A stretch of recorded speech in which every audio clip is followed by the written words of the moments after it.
Hello friends, இந்த வீடியோவில் ஆங்குலரோட latest version use பண்ணி ஒரு அட்மின் டேஷ்போர்ட் பேஜோட ஸ்கெல்டன் எப்படி பண்ணுறது அப்படின்னு சொல்லிட்டு நம்ம தெரிஞ்சுக்கலாம். இதுக்கு முந்தின வீடியோஸில் நம்ம டெய்ல்விண்ட் செட்டப் பண்ணியிருக்கோம், காம்பனன்ட்ஸ் பற்றி டீட்டெயிலாக தெரிஞ்சுக்கிட்டோம். இந்த வீடியோவில் அந்த காம்பனன்ட்ஸை யூஸ் பண்ணி இந்த ஸ்கெல்டன் டிசைன் பண்ணலாம். இது மெயினாக லாஸ்ட் வீடியோவில் நீங்கள் காம்பனன்ட்ஸ் லேர்ன் பண்ணீங்க இல்லையா, அதை நீங்கள் ப்ராக்டிஸ் பண்ணுறதுக்கான ஒரு எக்ஸசைஸாக எடுத்துக்கலாம். ஓகே, ப்ராஜெக்டை நான் ரன் பண்ணிடுறேன். காம்பனன்ட்ஸ் நம்ம லேர்ன் பண்ணும்போது இந்த மெனு அப்படின்ற காம்பனன்ட் கிரியேட் பண்ணோம், அதுக்குள்ளே மெனு ஐட்டம் அப்படின்ற காம்பனன்ட் கிரியேட் பண்ணோம். கரெக்டாக இது ரெண்டையும் நான் ஜஸ்ட் ரைட் கிளிக் பண்ணி delete கொடுத்துட்றேன். இது ஸ்டாண்டர்ட் காம்பனன்ட் அப்படின்றதுனால இங்கே delete பண்ணாலே போதும். இனி ஆப் டாட் காம்பனன்ட்டில் அதை நம்ம கால் பண்ணியிருந்தோம், அதை நம்ம கிளியர் பண்ணி விட்டுறலாம். ஆப் டாட் காம்பனன்ட் ஓப்பன் பண்ணோம்னா இங்கே பாருங்கள், மெனு ஐட்டம் காம்பனன்ட்டை நம்ம கால் பண்ணியிருக்கோம். இதை நான் இங்கே ரிமூவ் பண்ணிடுறேன், அதோட இம்போர்ட்டையும் ரிமூவ் பண்ணிடுறேன். HTML போயிட்டு அந்த மெனு ஐட்டமை நம்ம இங்கே கால் பண்ணியிருந்தோம் இல்லையா, அதையும் ரிமூவ் பண்ணிடுறேன். இன்ஃபேக்ட் இதில் இருக்க எல்லாத்தையுமே நம்ம ரிமூவ் பண்ணிடலாம். கீழே ஏதோ எரர் காமிச்சிட்டே இருக்குது, நம்ம அதை delete பண்ணிட்டோம், இருந்தாலும் ஏதோ எரர் காமிக்குது, ஏதோ கிளிச்சுன்னு நினைக்கிறேன். ஜஸ்ட் நான் ப்ராஜெக்டை க்ளோஸ் பண்ணிட்டு மறுபடியும் NG Server ரன் பண்ணுறேன். இப்போ நமக்கு ப்ராப்பராக ரன் ஆயிடுச்சு. இங்கே வந்துட்டோம்னா பாருங்கள், எல்லாமே கிளியர் ஆயிடுச்சு. இப்போ நம்ம ப்ராஜெக்ட் ரெடி இல்லையா. இப்போ நம்ம அட்மின் டேஷ்போர்டுக்கான ஸ்கெல்டன் டிசைன் பண்ணலாம். அட்மின் டேஷ்போர்டோட டெம்ப்ளேட்டை நிறைய விதத்தில் பண்ண முடியும். நான் ஒரு எக்ஸாம்பிள் உங்களுக்கு காமிக்கிறேன், அவ்வளோதான். இப்போ டெய்ல்விண்டோட டாக்குமெண்டேஷன் எடுத்துக்கிட்டோம்னா பாருங்கள், இது ஸ்க்ரோல் ஆகும். இது ஸ்க்ரோல் ஆகும்போது இது ஸ்டே ஆகும். இதுக்குள்ளேயும் கண்டென்ட் இருக்குது, இதையும் தனியாக ஸ்க்ரோல் பண்ணிக்க முடியும். கிட்டத்தட்ட இந்த மாதிரி ஒரு லே அவுட் தான் நம்ம செட்டப் பண்ண போகிறோம். மேலே இந்த மாதிரி ஒரு ஸ்ட்ரிப் இருக்குது, சைடில் ஒரு சைட் பார் இருக்குது. இது ரெண்டையுமே நம்ம ஆட் பண்ணலாம். ஃபர்ஸ்ட் நான் என்ன பண்ணுறேன், ஒரு nav கிரியேட் பண்ணிக்கிறேன். இங்கே நீங்கள் டிவோ செக்ஷனாக கூட கிரியேட் பண்ணிக்கலாம். இதுக்கு நான் கிளாஸ் ஆட் பண்ணி ஃபிக்ஸ்டுன்னு கொடுத்துக்கிறேன். இதுக்குள்ளே ஒரு அன்ஆர்டர்ட் லிஸ்ட் ஆட் பண்ணிக்கிறேன். இந்த அன்ஆர்டர்ட் லிஸ்ட்டுக்கு ஒரு கிளாஸ் ஆட் பண்ணி ஃப்ளெக்ஸ் கொடுத்துக்கிறேன். இதுக்குள்ளே ஃபியூ எலமெண்ட்ஸ் கிரியேட் பண்ணுவோம். இப்போதைக்கு 2 எல்லை வச்சுக்கிறேன். இப்போ இங்கே மை நோட்ஸ் அப்படின்னு சொல்லிட்டு சும்மா ஒரு நேம் கொடுப்போம். ஃபியூச்சரில் எக்ஸ்ட்ராவாக மெனு ஐட்டம்ஸ் எதாவது ஆட் பண்ணணும், இல்லை எக்ஸ்ட்ரா இன்ஃபர்மேஷன்ஸ் எதாவது ஆட் பண்ணணும்னா அதுக்கு நம்ம இந்த எல்லை யூஸ் பண்ணிக்கலாம். இதுக்குள்ளே இப்போதைக்கு நான் வெல்கம் ஆண்டோ அப்படின்னு சொல்லிட்டு வச்சுக்கிறேன். இப்போ சேவ் பண்ணிடலாம். நம்ம அவுட்புட் பார்க்கலாம். இந்த மாதிரி வந்திருக்கு. ஜஸ்ட் நான் பண்ணும்போது கொஞ்சம் உங்களுக்கு எக்ஸ்ப்ளனேஷன் கொடுக்குறேன். டீட்டெயிலாக டெய்ல்விண்ட் பற்றி நான் எக்ஸ்பிளைன் பண்ணல. இங்கே ஃபிக்ஸ்ட் அப்படின்னு கொடுத்துருக்கறனால இது எப்போவுமே டாப்பில் தான் உங்களுக்கு ஃபிக்ஸ் ஆகிருக்கும். பேஜ் ஸ்க்ரோல் ஆனாலும் அது அங்கேயே ஸ்டே ஆகும், மேலே மக்க போகாது. ஜென்ரலாக ஸ்க்ரோல் பண்ணும்போது இது இங்கேயே நிற்கிது இல்லையா, அந்த மாதிரி நிற்கிறதுக்கு தான் ஃபிக்ஸ்டு கொடுக்குறோம். ஃபிக்ஸ்ட் கூட சேர்ந்து நம்ம எங்கே அதை ஃபிக்ஸ் ஆகணும்னு சொல்லிட்டு கொடுக்கணும். டாப் 0 நான் கொடுத்துக்கிறேன். ஸோ டாப் 0ல் அது ஃபிக்ஸ் ஆகியே இருக்கும். இந்த ஸ்ட்ரிப்பை லைட்டாக டிசைன் பண்ணிடுவோம். ஸோ இங்கே நான் பேடிங் 5 கொடுக்குறேன், PY 2 கொடுத்துக்கிறேன். கொஞ்சம் இந்த மாதிரி ஸ்பேஸ் கிடச்சிருக்கும். ஜஸ்டிஃபை பிட்வீன் கொடுக்குறேன். இது லெஃப்ட்லேயும் இது ரைட்லேயும் உங்களுக்கு ஸ்ப்ளிட் ஆயிரும். ஜஸ்டிஃபை பிட்வீன் உங்களுக்கு கரெக்டாக ஒர்க் ஆகணும்னா இந்த அன்ஆர்டர் லிஸ்ட்டுக்கு ஒரு விட்த்து வேணும். ஃப்ளெக்ஸ் கொடுத்துட்டோம்னாலே அதுக்குள்ளே இருக்கிற கண்டென்ட் தான் விட்த்து. இங்கே பாருங்கள், நம்ம பார்டர் கொடுத்தனா பாருங்கள், அதுக்குள்ளே இருக்கிற கண்டென்ட் தான் அதுக்கு விட்த்து. ஸோ இங்கே விட்த்தும் எக்ஸ்பிளிசிட்டாக கொடுத்துட்டோம். இங்கேயும் நீங்கள் விட்த்து ஃபுல் கொடுத்துட்டீங்கன்னா இதுக்கும் விட்த்து ஃபுல் கிடச்சிடும். ஸோ டிபிக்கலி விட்த்து ஃபுல் அப்படின்றது அதோட பேரண்டோட விட்த்துக்கு தகுந்த மாதிரி தான் ஒர்க் ஆகும். சப்போஸ் இங்கே ஃபிக்ஸ்டு கொடுக்கலன்னா இங்கே இருக்கிற விட்த்து ஃபுல்லே உங்களுக்கு விட்த்து ஃபுல் வந்துடும். ஏன்னா பை டிஃபால்ட்டாக ஒரு நாவோட விட்த்து ஃபுல்லாக தான் இருக்கும். இப்போ அவுட்புட் பார்த்தோம்னா பாருங்க, இது இங்கிட்டும் அது ரைட்லேயும் போயிடுச்சு. இனி இதுக்கு ஜஸ்ட் ஒரு பேக்ரவுண்ட் கலர் கொடுத்துருவோம். நான் BG எமரால்டு 600 கொடுக்குறேன். வெளியில் நம்ம கொடுத்த பார்டர் இருக்குது, இந்த பார்டரை நம்ம ரிமூவ் பண்ணிடலாம். இந்த மாதிரி வந்துச்சு. இனி ஃபாண்ட் கலரை நம்ம வேணால் லைட்டாக வச்சுக்கலாம். ஏன்னா எமரால்டு 600 கொஞ்சம் டார்க்காக இருந்துச்சு இல்லையா. டெக்ஸ்ட் எமரால்டு 50 வச்சுக்கலாம். ஸோ ரொம்ப லைட்டான ஒரு கைண்ட் ஆஃப் க்ரீனு. இப்போ பாருங்கள், இந்த மாதிரி வந்துருச்சு. நீ வேணும்னா நம்மளோட ஆப் ஐக்கான் இங்கே ஏதாவது கொடுக்குறோம்னா நம்ம கொடுத்துக்கலாம். இதுக்கு முன்னாடி வீடியோவில் நம்ம ஒரு ஆப் ஐக்கான் வச்சுருந்தோம், அதையும் வேணால் நம்ம ஆட் பண்ணிக்கலாம். இதுக்குள்ளே நான் இந்த மாதிரி இமேஜ் டேக் கொடுத்துட்டு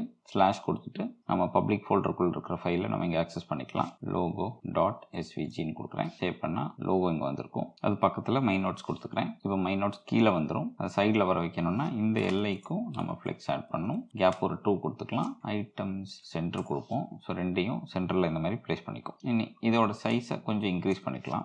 H1 டேக்குள்ள இதை போட்டுட்டு கிளாஸ் ஆட் பண்ணி டெக்ஸ்ட் எக்ஸ்ட்ரா லார்ஜ் கொடுக்குறேன். இப்போ இந்த சைஸில் இருக்குது. கேப்பை வேணால் கொஞ்சம் கூட இன்க்ரீஸ் பண்ணிக்குவோம். இனி ஃபாண்ட்டையும் கொஞ்சம் இன்க்ரீஸ் பண்ணிடலாம். செமி போல்டாக கொடுத்துக்கிறேன். இந்த மாதிரி இருக்குது. இப்போ இங்கே பார்த்தோம்னா இது வெர்டிகலி அலைன்டாக சென்டரில் இருக்குது, பட் இது சென்டரில் இல்லை. கரெக்டாக அதுக்கு நம்ம வெளியில் இருக்கிற அன்ஆர்டர் லிஸ்ட் இருக்கு இல்லையா, இங்கே போயிட்டு ஐட்டம் சென்டர் கொடுத்துட்டோம்னா அதுவும் உங்களுக்கு சென்டர் லைன்டாக வந்துடும். இப்போ இவ்வளோ ரெடி இல்லையா. இப்போ சைட் பார் நம்ம டிசைன் பண்ணலாம். ஜஸ்ட் நான் ஒரு செக்ஷன் கிரியேட் பண்ணிக்கிறேன். இந்த செக்ஷனுக்குள்ளே நான் நாவ்னு சொல்லிட்டு ஒரு சைட் பாருக்காக ஒரு செக்ஷன் வச்சுக்கிறேன். மெயின்னு சொல்லிட்டு மெயின் கண்டென்ட்காக ஒரு செக்ஷன் வச்சுக்கிறேன். இப்போ இதுக்குள்ளே நம்ம நாவ்னு வச்சுக்கலாம்.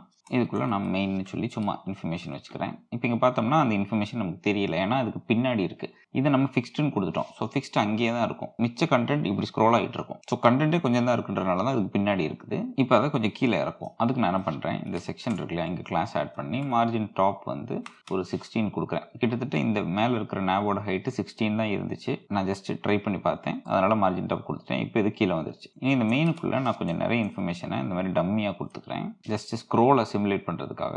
இப்போ ஸ்க்ரோல் பண்ணுற அளவுக்கு கண்டென்ட் வந்துச்சு. இப்படி ஸ்க்ரோல் பண்ணும்போது பாருங்கள் nav மேலமாக போகுது. ஆனால் நமக்கு nav மேலமாக போகக்கூடாது. அதுக்கு நம்ம ஒரு ஒர்க் அரவுண்ட் பண்ணுவோம். அதுக்கு முன்னாடி இங்கே நம்ம ஒரு ஃப்ளெக்ஸ் ஆட் பண்ணிடலாம். ஏன்னா nav சைட்லேயும் மெயின் இந்த பக்கமும் வரணும் கரெக்டாக. அதுக்காக இப்போ பாருங்கள் nav லெஃப்ட்லேயும் இது இந்த பக்கமும் வந்துருச்சு. இனி இந்த navக்கு நான் கிளாஸ் ஆட் பண்ணி வித் 3 எக்ஸ்ட்ரா ஸ்மால்னு கொடுத்துக்கிறேன். டெய்லண்டோட இந்த வெர்ஷனில் இந்த மாதிரி 3 எக்ஸ்ட்ரா ஸ்மால் 2 எக்ஸ்ட்ரா ஸ்மால் இந்த மாதிரிலாம் கிளாஸஸ் இருக்குது. அதை நான் கொடுத்துக்கிறேன். இப்போ இங்கே பார்த்தோம்னா நமக்கு இந்த அளவுக்கு ஸ்பேஸ் கிடைச்சிருக்கு. இதை ஹவர் பண்ணோம்னா பாருங்கள் 256 பிக்சல் அந்த அளவுக்கு விட்டு கிடைக்கும். பட் இந்த சைடில் நிறைய இன்ஃபர்மேஷன் இருக்குன்னா சப்போஸ் இது ஷ்ரிங்க் ஆகிறதுக்கு வாய்ப்பு இருக்குது. ஃப்ளெக்ஸ் பாக்ஸ் அந்த மாதிரி தான் ஒர்க் ஆகும். வித் எப்போவுமே நம்ம கொடுக்குற வித்தாக இருக்காது. அதனால் நான் என்ன பண்ணுறேன், இதுக்கு ஒரு மினிமம் வித்தும் ஸ்பெசிஃபை பண்ணுறேன். மினிமம் வித்தும் இந்த 3 எக்ஸ்ட்ரா ஸ்மால் அப்படின்னு கொடுத்துட்றேன். ஸோ மினிமமாக இந்த நேவுக்கு இவ்வளோ வித்து அது இருக்கணும்னு சொல்லிட்டு நம்ம ஸ்பெசிஃபை பண்ணுறோம். இப்படி கொடுத்துட்டோம்னா இந்த கண்டென்ட் க்ரோ ஆனாலும் இதுக்கு வித்து இதிலே தான் மெயின்டைன் ஆகும். இதோட கம்மியாகாது. ஸோ இது செட் ஆயிடுச்சு இல்லையா. இனி நம்ம ஸ்க்ரோல் பண்ணும்போது இந்த nav பார் அங்கேயே நிற்கிற மாதிரி பண்ணுவோம். அதுக்காக நான் என்ன பண்ணுறேன்,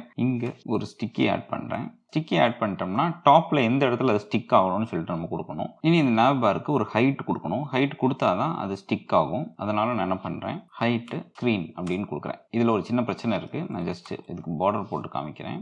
பார்டர் ஒரு க்ரீன் கலர் வச்சுக்கலாம். கொஞ்சம் திக் பார்டர் வச்சுக்கிறேன். பாருங்கள் நமக்கு வந்துருச்சு. கீழே நல்லா ஸ்க்ரோல் பண்ணதுக்கப்புறமா nav மேலமாக்க ஸ்க்ரோல் ஆகுதான். இது ஏன் ஆகுது அப்படின்னா அந்த navவோட ஹைட்டு ஃபுல் ஸ்க்ரீனுக்கு இருக்குது. அதனால தான் அது இங்கே வரைக்கும் ஸ்க்ரோல் ஆகுது. இது ஸ்க்ரோல் ஆகாமல் இருக்கணும் அப்படின்னா இந்த ஹைட்டை navவோட ஹைட்டில் மைனஸ் பண்ணணும். ஸோ இங்கே ஹைட் ஸ்க்ரீனை நம்ம ரிமூவ் பண்ணிவிட்டு அதுக்கு பதிலாக இந்த மாதிரி ஒரு கிளாஸ் நான் ஆட் பண்ணுறேன். இதை பற்றி நான் டீட்டெயிலாக எக்ஸ்பிளைன் பண்ணல. பட் பேசிக்காக என்ன பண்ணியிருக்கோம்னா கேல்க் யூஸ் பண்ணி ஸ்க்ரீனோட வியூ ஹைட் இருக்கு இல்லையா, அந்த ஹைட்டில் 4 rem நம்ம மைனஸ் பண்ணுறோம். 4 rem அப்படின்றது இந்த மார்ஜின் டாப் 16ஓட அதே ஹைட் தான். இங்கே பாருங்கள் இது 4 rem தான். டோட்டல் ஹைட்டில் அந்த மேலே இருக்கிற nav பார் இருக்கு இல்லையா, அதோட ஹைட்டை மைனஸ் பண்ணி நம்ம செட் பண்ணுறோம். இப்போ நான் சேவ் பண்ணிடுறேன். இப்போ பாருங்கள் நான் ஸ்க்ரோல் பண்ணேன்னா அது கரெக்டாக அங்கேயே ஸ்டிக் ஆகும். இதுக்கு நான் பார்டர் கொடுத்து காமிக்கிறேன். Border to border green point. பாருங்கள் நான் நல்லா ஸ்க்ரோல் பண்ணாலும் அது அங்கேயே ஸ்டிக் ஆகுதான். அவ்வளோதான் விஷயம். இப்போ இந்த பார்டரை நான் ரிமூவ் பண்ணிடுறேன். இப்போ சைட் பாரை நம்ம செட் பண்ணிட்டோம். இந்த மிச்சம் இருக்கிற கண்டென்ட் நிறைய இருக்கிறனால இந்த ஸ்க்ரோல் பார் பாருங்கள் உங்களுக்கு கரெக்டாக ஸ்க்ரோல் ஆகுது. பட் nav பார் அங்கேயே செட் ஆயிடுச்சு. இப்போ நம்ம nav பாருக்கும் இதே கலர் கொடுத்துடலாம். BG எமரால்ட் 600 கொடுக்குறேன். அதோட டெக்ஸ்ட் கலரும் எமரால்ட் 50 கொடுத்துடலாம். இப்போ சேவ் பண்ணால் பாருங்கள் இந்த மாதிரி வந்துருச்சு. nav பார் அங்கேயே ஸ்டிக் ஆகும். வேணும்னா மேலே இருக்கிற பாருக்கு ஒரு சின்ன ஷேடோ ஆட் பண்ணிக்கலாம் செப்பரேஷனுக்காக. ஜஸ்ட் நான் இங்கே என்ன பண்ணுறேன்னா ஷேடோ அப்படின்னு சொல்லிட்டு ஆட் பண்ணிவிட்டு ஷேடோக்கு ஒரு கலர் கொடுக்கணும். நான் ஷேடோ பிளாக் அப்படின்னு கொடுக்குறேன். இப்போ இதுக்கு பின்னாடி ஷேடோ தெரியாததுக்கு ரீசன் இதோட இசட் இண்டெக்ஸ் கரெக்டாக இல்லை. அதனால தான். இப்போ இதோட இசட் இண்டெக்ஸை கொஞ்சம் கூட்டி கொடுக்கலாம். இங்கே போயிட்டு இசட் நான் 15 வச்சுக்கிறேன். இப்போ பாருங்கள் அது உள்ளதுலேயே மேலே வந்து நமக்கு ஷேடோ தெரியுது. இந்த ஷேடோ ரொம்ப டார்க்காக இருக்க மாதிரி இருக்குது. அதனால் அந்த ஷேடோவை கொஞ்சம் லைட் ஆக்கிடலாம். ஷேடோ பிளாக்கு பதிலாக இந்த எமரால்ட் இருக்கு இல்லையா, எமரால்டோட கொஞ்சம் டார்க்கர் ஷேட் 800 கொடுத்து பார்ப்போம். இந்த மாதிரி இருக்குது. இது ஃபைன். இனி இந்த nav பாருக்கும் இதுக்கும் கொஞ்சம் பேடிங் நம்ம செட் பண்ணி வச்சிடலாம். nav பாருக்குள்ளே போயிட்டு இங்கே நான் பேடிங் 5 அப்படின்னு கொடுத்துட்றேன். மெயினுக்கும் நம்ம ஆட் பண்ணி பேடிங் 5 கொடுத்துடலாம். சேவ் பண்ணோம்னா இப்போ பாருங்கள் நமக்கு இந்த மாதிரி ஒரு பேடிங் கிடச்சிருச்சு. அவ்வளோதான். நம்ம பேசிக் டெம்ப்ளேட் ரெடி பண்ணிட்டோம். இனி இதில் ஆங்குலர் யூஸ் பண்ணி 1-2 காம்பனன்ட்ஸ் கிரியேட் பண்ணிக்கலாம். அந்த காம்பனன்ட்ஸை நம்ம மெனு ஐட்டமாக யூஸ் பண்ணுவோம். ஸோ நான் என்ன பண்ணுறேன், இந்த சோர்ஸை ரைட் கிளிக் பண்ணி ஒரு ஃபோல்டர் கிரியேட் பண்ணிக்கிறேன். ஷேர்டுன்னு சொல்லிட்டு அந்த ஃபோல்டர் நேம் வச்சுக்கலாம். இதுக்குள்ளே நம்ம காமனாக யூஸ் பண்ண போகிற காம்பனன்ட்ஸ் எல்லாம் நம்ம கிரியேட் பண்ணி வச்சுக்கலாம். ஃபோல்டர் ஸ்ட்ரக்சர் நீங்கள் எப்படி வேணாலும் மெயின்டைன் பண்ணலாம். நான் இந்த மாதிரி மெயின்டைன் பண்ணுறேன். இப்போ இந்த ஷேர்டை ரைட் கிளிக் பண்ணி ஓப்பன் இன் நியூ டெர்மினல் கொடுக்குறேன். புதுசாக ஒரு டெர்மினல் ஓப்பன் ஆகும். நம்ம ப்ராஜெக்ட் ரன் ஆகுறது இங்கே நம்ம புதுசாக ஒரு டெர்மினல் ஓப்பன் பண்ணியிருக்கோம். இங்கே நான் புது காம்பனன்ட் கிரியேட் பண்ணுறேன். NGGC சைட் பார் அப்படின்னு சொல்லி கொடுத்துக்கலாம். இங்கே நீங்கள் கேல்குலேட்டர் நடுவில் ஆட் பண்ணிங்கன்னா அதுவே ஒரு ஹைஃபன் ஆட் பண்ணிக்கும். இப்போ நான் என்டர் கொடுத்தேன்னா பாருங்கள் இந்த ஷேர்டுக்குள்ளே சைட் பார்னு சொல்லிட்டு ஒரு ஃபோல்டர் கிரியேட் ஆகி அதுக்கான காம்பனன்ட் ஃபைல்ஸ்லாம் கிரியேட் ஆயிருக்கு. நம்ம பிஏ கேபிட்டலாக வச்சனால ஒரு ஹைஃபன் ஆட் ஆயிடுச்சு. சைடு ஹைஃபன் பார் அந்த மாதிரி ஆட் ஆயிடுச்சு. இன்னும் நான் என்ன பண்ணுறேன், இந்த சைட் பார் காம்பனன்ட் இருக்கு இல்லையா, இந்த காம்பனன்ட் எடுத்து இந்த nav இருக்கு இல்லையா, அந்த navக்கு பதிலாக ரீப்ளேஸ் பண்ண போகிறேன். ஸோ nav ரிமூவ் பண்ணிவிட்டு இந்த ஆப்போட காம்பனண்ட்டில் இந்த சைட் பார் காம்பனண்ட்டை ஃபஸ்ட் நம்ம இம்போர்ட் பண்ணோம். இங்கே நம்ம ஸ்டாண்டலோன் காம்பனன்ட்ஸ் தான் ஃபுல்லாக யூஸ் பண்ணுறோம். அதனால் சைட் பார் காம்பனண்ட்டை நம்மளோட ஆப் காம்பனண்ட்டுக்குள்ளேயும் இம்போர்ட் பண்ணால் தான் யூஸ் பண்ண முடியும். லாஸ்ட் வீடியோவில் நம்ம பார்த்தோம் கரெக்டாக. அதுதான் பண்ண போகிறேன். ஸோ இந்த ஆப் ஓப்பன் பண்ணி ஆப் காம்பனண்ட்டுக்குள்ளே போயிட்டு இந்த இம்போர்ட்ஸில் சைட் பார் காம்பனண்ட்டை இந்த மாதிரி இம்போர்ட் பண்ணுறேன். இம்போர்ட் பண்ணியாச்சு இல்லையா. இன்னும் ஆப் காம்பனண்ட்டுக்குள்ளே அந்த navன்னு சொல்லி டம்மியாக கண்டென்ட் கொடுத்துருந்தோம் இல்லையா, அங்கே ஆப் ஹைஃபன் போட்டோம்னா சஜஷனில் வரும். இந்த மாதிரி சைட் பார் ஆட் பண்ணிக்கலாம். இப்போ நான் சேவ் பண்ணிடுறேன். அவுட்புட் பார்க்கலாம். பாருங்கள் சைட் சைட் பார் ஒர்க்ஸ்னு சொல்லிட்டு வந்துருச்சு. இது அந்த சைட் பார் காம்பனண்டோட HTML ஃபைலுக்குள்ளே இருக்கிற டிஃபால்ட் கண்டென்ட். இப்போ இங்கே நான் நேவ்னு கொடுக்குறேன். சேவ் பண்ணோம்னா பாருங்கள் அந்த நேவ் இங்கேருந்து வந்திருக்கும். இப்போ மெனுவை தனியாக இந்த மாதிரி ஒரு காம்பனண்ட்டாக மெயின்டைன் பண்ணணும்னு அவசியம் இல்லை. இதுக்குள்ளே நீங்கள் யூஸ் பண்ணிக்கலாம். பட் கோட் ரொம்ப லெங்க்தியாக இருக்கிறனால அதை ஸ்ப்ளிட் பண்ணி வேறு இடத்துல மெயின்டைன் பண்ணுறோம், அவ்வளோதான். இப்போ இந்த சைட் பார்க்குள்ளே ஒவ்வொரு ஐட்டமும் வரப்போகுது இல்லையா, அந்த ஒவ்வொரு ஐட்டமையும் தனியாக ஒரு காம்பனண்ட்டாக கிரியேட் பண்ணும். ஸோ நான் என்ன பண்ணுறேன், இந்த சைட் பார்க்குள்ளே ஃபஸ்ட் நான் போயிடுறேன். ஷேர்டுக்குள்ளே சைட் பார்க்குள்ளே போயிடலாம். இங்கே நான் ஒரு சைட் பார் ஐட்டம்னு சொல்லிட்டு ஒரு காம்பனண்ட் கிரியேட் பண்ண போகிறேன். இதை கிளியர் பண்ணி வச்சுக்கலாம். NGGC சைடு பார் ஐட்டம். இப்போ நான் கேபிட்டல் கொடுக்காம ஹைஃபனே கொடுத்துட்டேன். இப்படியும் நீங்கள் கொடுத்து ஜென்ரேட் பண்ணிக்கலாம். இப்போ பாருங்கள் சைட் பார் அப்படின்ற ஃபோல்டருக்குள்ளே சைட் பார் ஐட்டம்னு சொல்லிட்டு ஒரு ஃபோல்டர் கிரியேட் ஆயிடுச்சு. இப்போ இந்த சைட் பார் ஐட்டம் இருக்கு இல்லையா, இது ஒவ்வொரு ஐட்டமையும் ரெப்ரசென்ட் பண்ண போகுது அப்படின்னு சொல்லிட்டு வச்சுக்கலாம். அதை எடுத்து நான் இந்த சைட் பார்க்குள்ளே ஆட் பண்ணுறேன். ஸோ இது எப்படி போகுது, சைட் பார் ஐட்டமை சைட் பார்க்குள்ளே ஆட் பண்ணுறேன். அந்த மாதிரி நிறைய ஐட்டம்ஸ் இருக்கும். ஸோ நிறைய ஐட்டம் சைட் பார்க்குள்ளே இருக்கும். இந்த மொத்த சைட் பாரை எடுத்து நம்ம ஆப்பில் ஆட் பண்ணுறோம். ஓகே, இந்த மாதிரி பேரண்ட் சைல்டாக போகுது. ஸோ இந்த சைட் பார் ஐட்டமை நம்ம இப்போ என்ன பண்ண போகிறோம், சைட் பார்க்குள்ளே ஆட் பண்ண போகிறோம். ஸோ இங்கே என்ன பண்ணணும், சைட் பார்க்குள்ளே அதை இம்போர்ட் பண்ணணும் கரெக்டாக. ஸோ சைட் பார் ஓப்பன் பண்ணி இம்போர்ட் செக்ஷனில் சைட் பார் ஐட்டம் காம்பனண்ட்டை நான் இம்போர்ட் பண்ணிக்கிறேன். இனி அதோட HTML ஃபைலுக்குள்ளே போயிட்டு இந்த nav அப்படின்ற கண்டென்ட் நம்ம கொடுத்துருந்தோம் இல்லையா, அதை ரிமூவ் பண்ணிவிட்டு இங்கே app hyphen side bar item அப்படின்ற காம்பனண்ட்டை ஆட் பண்ணிடலாம். ஆப் காம்பனண்ட்டுக்குள்ளே சைட் பார் இருக்குது, சைட் பாருக்குள்ளே சைட் பார் ஐட்டம் இருக்குது. இப்போ நமக்கு மல்டிபிள் சைட் பார் ஐட்டம்ஸ் நமக்கு தேவைப்படும் கரெக்டாக. இதை அப்படியே டூப்ளிகேட் பண்ணிட்டு சேவ் பண்ணேன்னா பாருங்கள் மல்டிபிள் ஐட்டம்ஸ் வந்துருச்சு. இப்போ ஜஸ்ட் இந்த சைட் பார் ஐட்டம்குள்ளே போயிட்டு இங்கே இந்த மாதிரி இருக்குது சைட் பார் ஐட்டம் ஒர்க்ஸ்ன்னு சொல்லிட்டு, அதை இங்கே நம்ம பார்க்குறோம். இதை நான் ரிமூவ் பண்ணிவிட்டு இங்கே சும்மா ஒரு ஆங்கர் டேக் கிரியேட் பண்ணிவிட்டு இதுக்குள்ளே நான் ஹோம்னு கொடுக்குறேன்னு வச்சுக்கோங்களேன். எல்லாமே ஹோமாக மாதிரி இருக்கும். இப்போ இது எல்லாமே ரைட்டில் போயிட்டு இருக்கு. அதனால் ஜஸ்ட் நம்ம என்ன பண்ணலாம், இங்கே கிளாஸ் ஆட் பண்ணி இதை பிளாக்னு கொடுத்துடலாம். எல்லாமே கீழமாக வந்துடும். இனி இந்த ஒவ்வொரு ஐட்டமுக்கும் நடுவில் கொஞ்சம் ஸ்பேஸ் ஆட் பண்ணலாம். இங்கே பேடிங் Y2 கொடுக்குறேன். பார்த்தீங்களா, கொஞ்சம் ஸ்பேஸ் வந்துருச்சு. இனி ஜஸ்ட் இதை ஹவர் பண்ணும்போது நம்ம கொஞ்சம் டார்க்கர் கலர் கொடுக்கலாம்.